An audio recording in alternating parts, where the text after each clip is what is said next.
what we're going to look at now is contact. So our horse has got used to our presence and being around us and our approach. So as we approach now, and very importantly, make sure you have their attention. There we go, my horse even took a forward step to me. He's investigating, and contact, okay, is a gentle rub and just get them to be comfortable with you being around them. Notice I'm not patting, I'm not doing this. It's a rub motion that horses will become most accepting of. And just rub down the top line first. Now you don't have to familiarise the whole horse's body straight away. Go in, do a little bit, walk away, and then come up again. Just that sort of repetition helps your horse to go through the options and be more and more comfortable. Walk in again.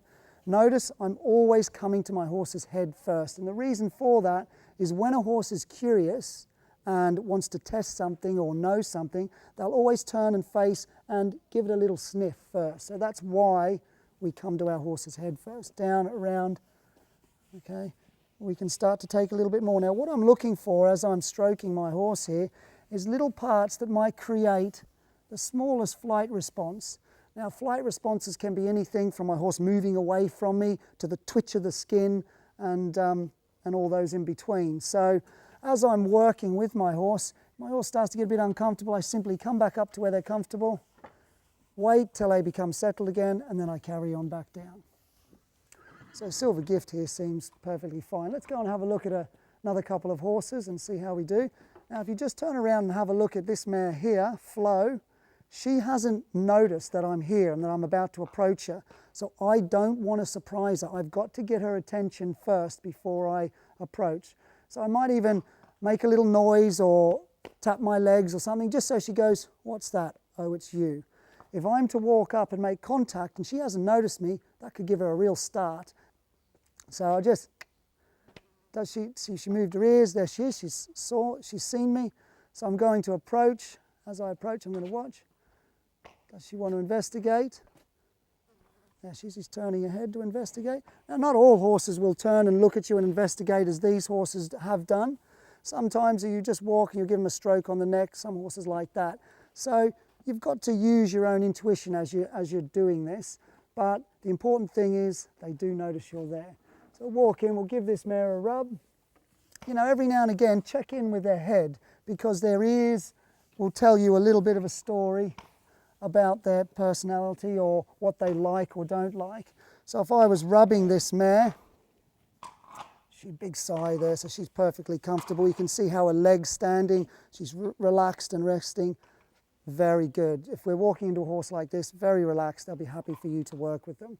So that's fine, but some horses, they may be very sensitive under here, under their belly, and if you rub them there, they may get a bit twitchy and a bit, and you'll notice their ears come back saying, I don't like that. So it's something for you to be aware of.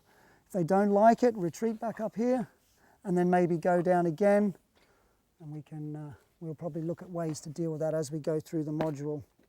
But making sure that they will move away from you is important if they do show signs of coming towards you and trying to push you around. Okay, we're going to have a look at one more horse before we move on. Again, does he pay attention to me? Does he know I'm approaching? Yeah, that ear's on. He's turned and looked at me. Good. We can come in. And I like to give them a rub over their eye just like that. I find that soothing for the horses, and it's something I like to do. We rub in, a little rub round, check down there. Okay, and we can go down as far as we go. Notice I've always got a contact here. When I'm going down a horse's leg, or if I break contact with one arm, I still have contact somewhere on my horse. As soon as I step away from my horse and then come back to them, I could potentially be something different. So I might start my approach again, back at the nose, say it's still me, and come back down. If they're a little bit worried, down we go. That's good. Check in with the ears, head, everything's low, the ears are fairly relaxed, yawning, leg is rested, so all the right signs that I'm okay to go down and do this. Okay, that's really good.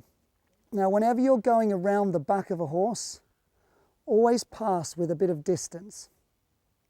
at first. Once your horse is becoming comfortable and familiar with your presence, then it would be okay, so long as you maintain contact, your horse knows it's you and you've been down both sides individually, it's okay, it will be okay to keep contact and walk around your horse like that. Okay, but make sure your horse is very familiar with you and make sure you've made contact down both sides of your horse. Okay, obviously this area here at your horse's hindquarters is where you can get kicked, so it needs to be treated with a lot of respect. Okay, your approach, always come in to the start, let them investigate you first and you convince them that you're not a threat and that you're fine, and then work your way back into this area. That's a great start for familiarizing with contact, and we'll see what we've got next.